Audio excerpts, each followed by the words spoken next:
mengadakan webinar nasional dengan tema Beragama dalam Bingkai Kebangsaan untuk merawat dan menjaga kebutuhan bangsa pada Rabu 24 Agustus di kantor DPP LDII.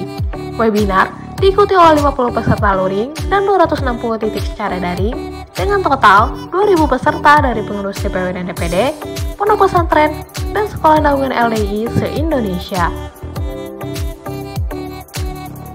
Dalam sambutannya, Wakil Menteri Agama Zainud Tauhid sebagai pembicara kunci mengatakan, kedewasaan setiap pemeluk agama dalam menjaga akidah dan ibadah menurut agamanya, serta mengayomi keyakinan orang lain merupakan nilai yang sangat prinsipil dalam menjaga kebutuhan bangsa. Saya menyampaikan bahwa inti dari kerukunan dan toleransi antar umat beragama untuk merawat dan menjaga kerukunan dan keutuhan bangsa kita ialah saling mengerti atau memahami perbedaan, bukan saling meleburkan atau mencampur baurkan identitas.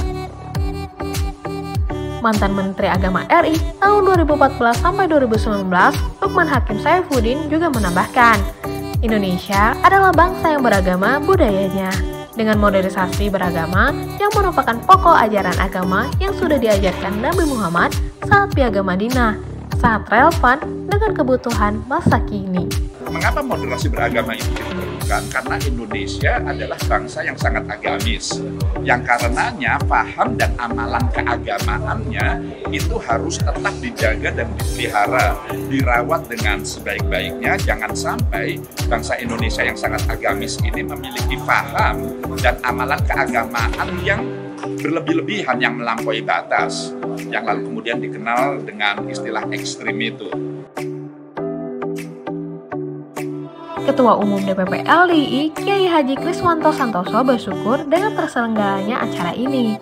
Ia menilai narasumber yang hadir sangat memahami kondisi keterkinian Indonesia. Mereka memberikan wawasan tentang sisi lain sebagai umat Islam dalam keberagamaan yang ada di Indonesia. Jadi kita ini perlu menjalin komunikasi lebih baik dengan stakeholder, dengan masyarakat di seluruh jajaran. Maka saya meminta kepada seluruh jajaran organisasi LD ini, silahkan berkomunikasi intens dengan seluruh jajarannya di stakeholder maupun tokoh maupun masyarakat. Dari komunikasi inilah saya yakin akan terjalin adanya tafahum, kesepahaman. Kalau kita saling memahami sebetulnya semuanya selesai. Harapannya, webinar bisa menjalin komunikasi dengan mendepankan kunci kebersamaan sehingga ada saling memahami. Maka, penyampaian persepsi itu bisa dilakukan dan bangsa Indonesia bisa berjalan dengan tansikul harokah.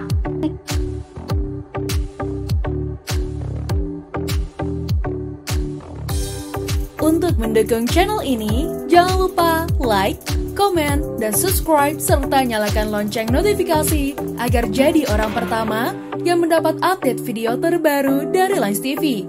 Tonton juga video lainnya ya. Alhamdulillahi jazakumullahu khairan.